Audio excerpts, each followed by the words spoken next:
Bismillahirrahmanirrahim. Assalamualaikum warahmatullahi wabarakatuh. Innal hamdalillah nahmaduhu wa nasta'inuhu wa nastaghfiruh. Wa na'udzu billahi min shururi anfusina wa sayyiati a'malina. Man yahdihillah fala mudilla lah wa man yudlilhu fala hadiya lah. Ashhadu an la ilaha illallah wahdahu la syarika lah iqraran bihi wa tauhidah. Wa ashhadu anna Muhammadan abduhu wa rasuluhu wa habibuhu wa khaliluh. Salawatu Rabbi wa salamuhu wa barakatuhu alaihi wa ala alihi wa ashabihi wa man ihtada bihudahu ila yaumiddin. Amma ba'd. Faya ma'asyiral muslimin wa zumratal mu'minin rahimani wa rahimakumullah. Usi nafsi wa iyyakum bittaqwallahi azza wa jal. Faqad fazal muttaqun. Wa yaqulu rabbuna tabaraka wa ta'ala fil Qur'anil azim. Ya ayyuhalladzina amanu ittaqullah. Ittaqullaha haqqa tuqatih. Wa la tamutunna illa wa antum muslimun.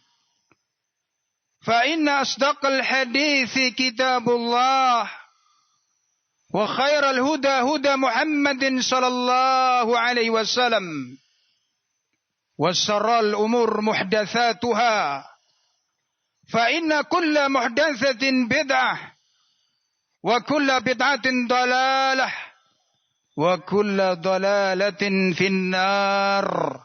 الله أكبر الله أكبر. La ilaha illallah wallahu akbar. Allahu akbar walillahil hamd. Saudaraku seiman, sidang salat Id yang berbahagia. Kalau kita memperhatikan fenomena-fenomena yang terjadi pada hari-hari ini,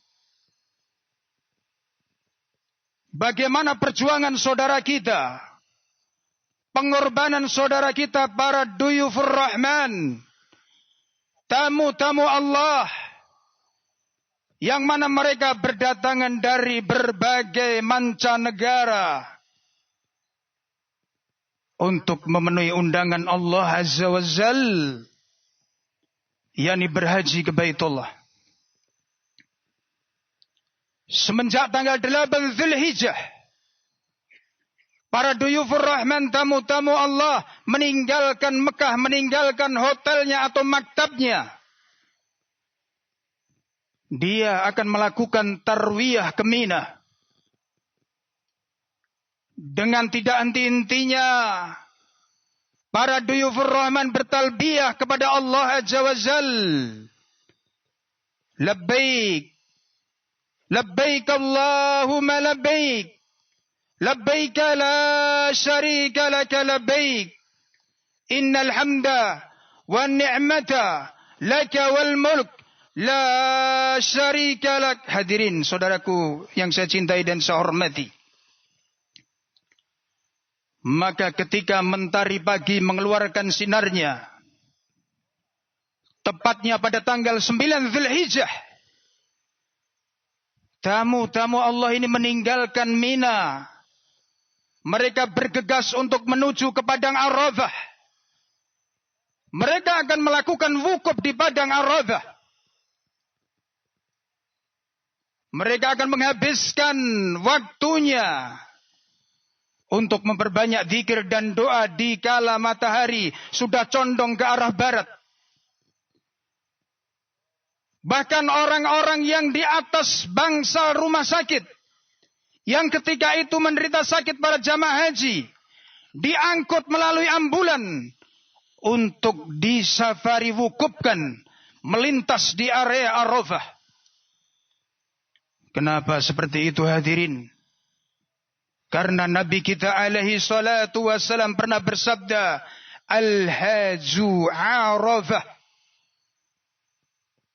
Tidak dikatakan berhaji ketika seseorang ketika berhaji tidak wukuf di padang Arafah.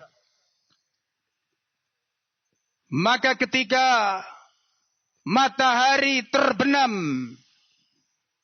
para tamu-tamu Allah, duyufur Rahman meninggalkan padang Arafah. Mereka akan mabit di Musdalifah. Tepatnya pada malam 10 Zulhijjah. Dan di pagi harinya sebelum matahari terbit, mereka bergegas meninggalkan Musdalifah untuk kembali ke Mina. Tepatnya pada tanggal 10 Zulhijjah yang merupakan hari-hari istimewa buat kaum muslimin. Para jamaah haji melempar jumrah Aqabah, menyembelih hadiu atau korbannya, menggundul atau memotong rambut kepalanya. Sebagian mereka melakukan tawaf ifadah di Baitullah, sa'i baina Safa wal Marwah. Hadirin, saudaraku yang saya cintai dan saya hormati. Oleh karena itu di pagi yang istimewa ini, saya ingin mengajak untuk merenungkan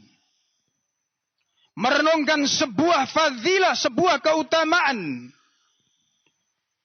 di mana Allah telah membuka pintunya lebar-lebar selama 360 hari, hanya 10 hari, yakni 10 hari awal bulan Dzulhijjah. Maka tatkala pada tahun ini kita tidak bisa meraih keutamaan 10 hari awal bulan Dzulhijjah,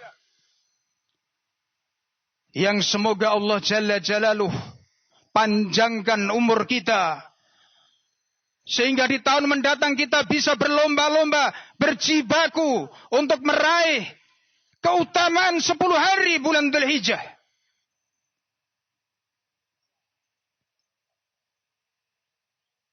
Yang 10 hari awal bulan Dzulhijjah tersebut telah menjadi perbincangan di kalangan para ulama. Lebih utama mana 10 hari awal bulan Dzulhijjah dan 10 hari akhir Ramadan? Maka Nabi kita alaihi salatu wassalam bersabda, "Ma min ayyamin al-amalu salihu fiha ahabbu ila Allah min hadhihi al-ayyam," yakni ayyamul asr. Tidak ada suatu hari di mana di hari-hari tersebut amal soleh lebih dicintai oleh Allah Azza wa Jal, yakni di 10 hari awal bulan Dzulhijjah. Para sahabat radhiyallahu ta'ala anhum bertanya kepada nabinya, "Walal jihad fisabilillah ya Rasulullah?" Apakah jihad berperang yang mempertaruhkan jiwanya dan raganya juga tidak bisa menandingi amalan 10 hari di awal bulan Dzulhijjah wahai Rasulullah? Walal jihad fisabilillah, kata Nabi kita alaihi salatu wassalam. Walaupun itu jihad, berperang di jalan Allah, tidak bisa menandingi amalan 10 hari awal bulan Dzulhijjah. Hadirin, saudaraku yang saya cintai dan saya hormati. Kenapa para sahabat radhiyallahu ta'ala anhum membandingkan amalan 10 hari awal bulan Dzulhijjah dengan jihad fisabilillah? Karena salah seorang sahabat pernah bertanya kepada nabinya alaihi salatu wassalam, "Ya Rasulullah, dhullani ala amali ya'dilul jihad au amali afdal minal jihad." Wahai Rasulullah, Alaika salatu wassalam ya Rasulullah. Tunjukkan kepada kami amalan yang setara atau lebih utama daripada jihad fisabilillah. La ajiduh, kata Nabi. Ya tidak ada. Aku tidak mengetahui ada amalan setara atau lebih utama dari jihad fisabilillah. Illa, kata Nabi. Ila rajulun kharaja bin nafsihi wa malihi falam tarji' min dalik bisyai. Kecuali dalam satu kondisi. Seorang laki-laki ini keluar dari rumahnya untuk berjihad fisabilillah. Dia pertaruhkan jiwanya, raganya, hartanya. Dan dia mati syahid. Dan tidak ada satupun yang kembali kecuali tinggal nama. Itu baru akan menyaingi, menandingi amalan 10 hari awal bulan Dzulhijjah. Allahu Akbar. Allahu Akbar walillahil hamd. Saudaraku seiman yang saya cintai dan saya hormati. Ada apa di 10 hari awal bulan Dzulhijjah? Sampai-sampai jihad fisabilillah tidak bisa menandingi amalan di 10 hari awal bulan Dzulhijjah. Kecuali dalam kondisi tertentu sebagaimana yang diberitakan oleh Rasulullah sallallahu alaihi wasallam tadi. Ternyata di 10 hari awal bulan Dzulhijjah ada puasa Arafah. Yang mana kita tahu bagaimana fadilah, keutamaan puasa Arafah. Ramadan menghapus dosa-dosa yang lalu. Tapi coba kalau kita mau muhasabah, saudaraku seiman. Setelah kita pisah dari bulan Ramadan, kita masuk bulan Syawal, kita masuk bulan Dzulqa'dah. Tiap hari kita berbuat dosa. Dan kita anggap biasa. Kebanyakan amalan itu menghapus dosa-dosa yang lalu.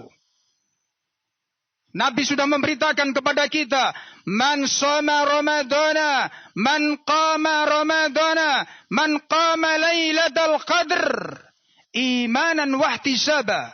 Barang siapa berpuasa di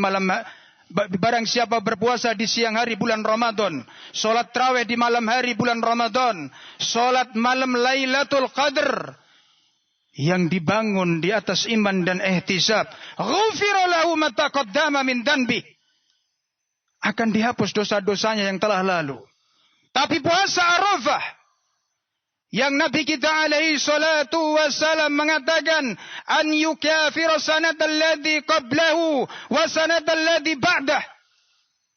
Ada harapan puasa Arafah itu menghapus dosa-dosa setahun yang lalu dan setahun yang akan datang. Saudaraku seiman yang saya cintai dan saya hormati.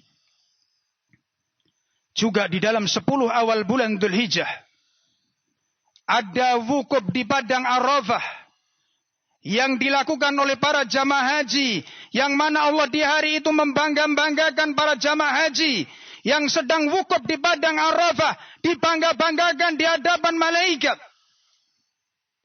Yang sejatinya para malaikat pernah bertanya kepada Allah, tatkala Allah menciptakan manusia, ataj'alu fiha wa yufsidu fiha wa yusfiku dima. Ya Allah, apakah Engkau akan menciptakan manusia yang kelak hanya akan membuat kerusakan dan menumpahkan darah di muka bumi? Wa nahnu sabiku bihamdik wa nuqasidu lak. Sedangkan kami para malaikat selalu bertasbih kepadamu, memuji kepadamu, mensucikan namamu. Apa kata Allah? Ini alamu ma la ta'lamun. Sesungguhnya aku ini lebih mengetahui daripada engkau yang tidak mengetahui. Saudaraku seiman yang saya cintai dan saya hormati. Kemudian, apa yang perlu kita siapkan? Amalan apa yang sudah kita lakukan untuk bersaing dengan para jamaah haji? Yang tahun ini berangkat haji, walhamdulillah. Alladzi bi ni'mati tatimmus shalihat. Tapi kita yang di sini, yang tidak merasakan tarwiyah di Mina, tidak merasakan wukuf di Padang Arafah, mabit di Musdalifah, melempar jumrah Aqabah, tawaf di Baitullah, sa'i baina Safa wal Marwah. Yang kita tahu bagaimana fadilah haji. Kata Nabi kita alaihi salatu wassalam, al-haju al-mabruru laysa lahu jaza'un ilal jannah. Haji yang mabrur, tidak ada balasan kecuali surga Allah Azza wa Jalla. Orang yang hajinya mabrur, kata Nabi kita alaihi salatu wassalam, raja'a min dunubihi kayaumi waladdatu ummuhu. Dia pulang dari hajinya seperti yang baru dilahirkan oleh ibundanya. Oleh karena itu, ikhwani fi din azzakumullah, Allah Jalla Jalaluhu memerintahkan kepada hamba-hambanya, walillahi 'alan nasi hijjul baiti man istata'a ilaihi sabila. Mengerjakan haji merupakan kewajiban manusia kepada Allah Azza wa Jalla.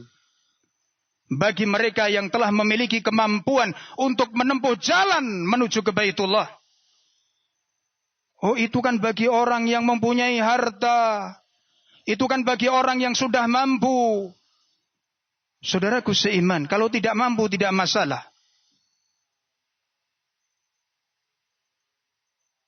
Kaidah fikihnya sudah jelas.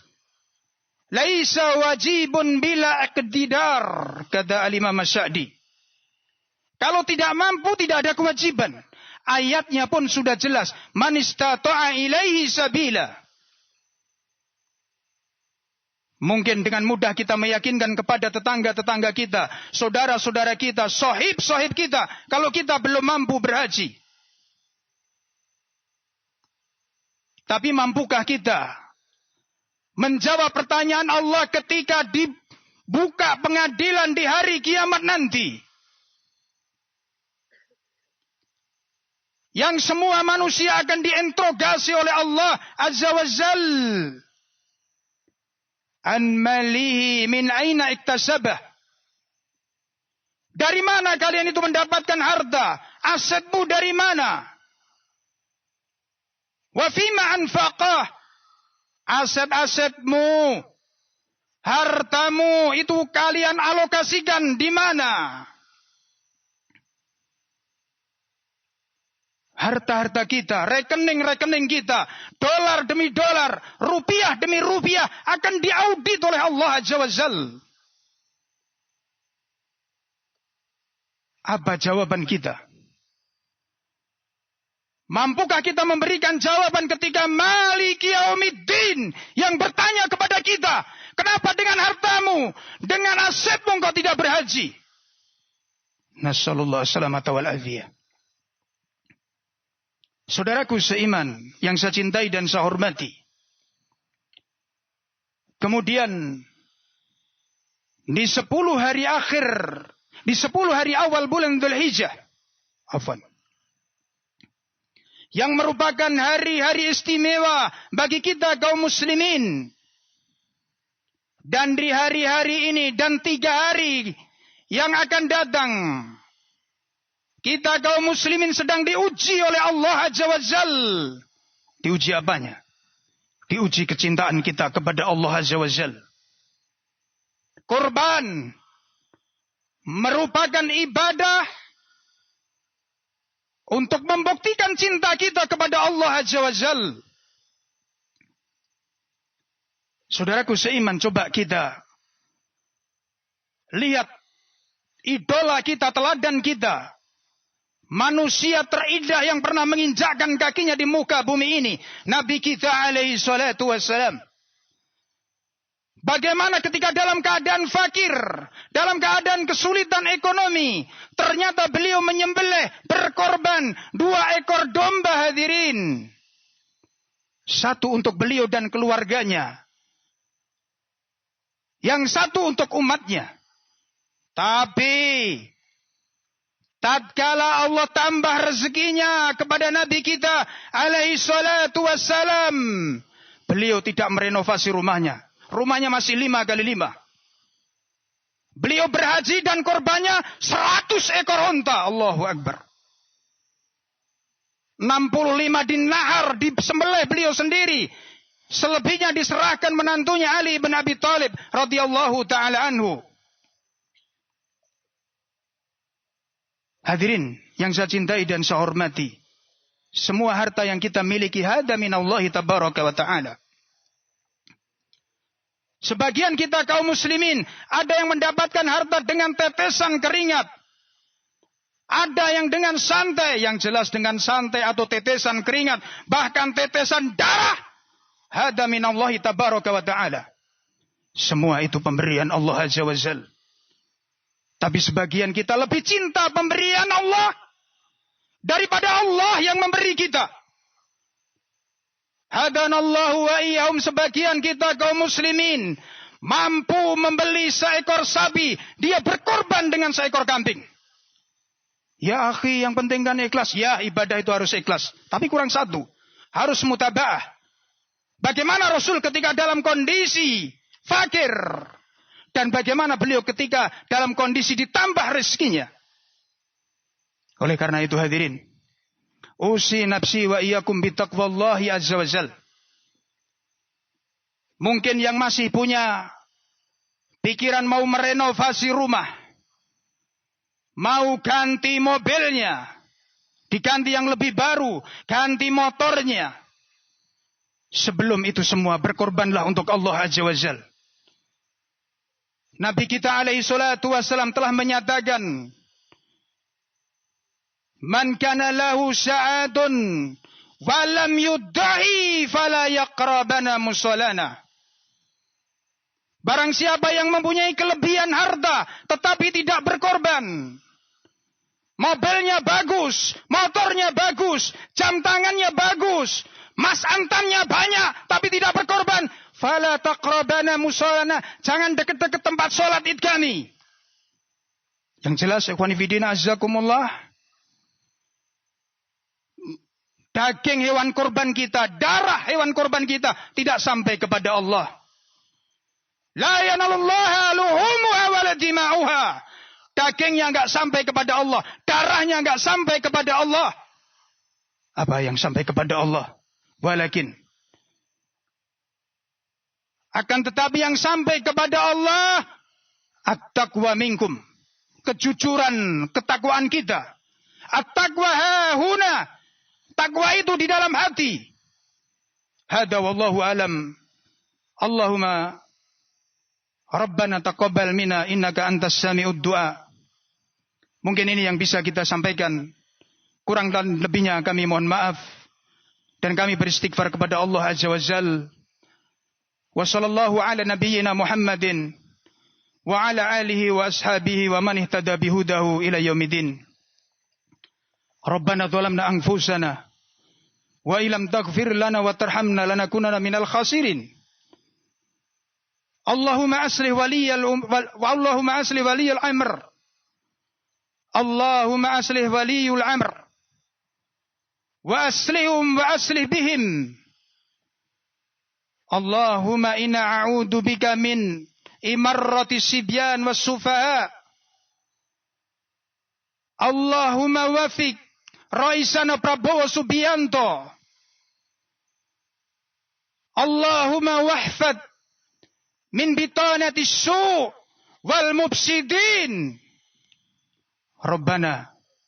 Rabbana la tuzigh qulubana ba'da idh hadaitana wa hab lana min ladunka rahmah innaka antal wahhab. Rabbana atina fid dunya hasanah wa fil akhirati hasanah wa qina adzabannar wa qina adzabannar. Walhamdulillahi rabbil alamin. Wassalamu alaikum warahmatullahi wabarakatuh. Wa jazakumullahu khairan. Tafadhalu.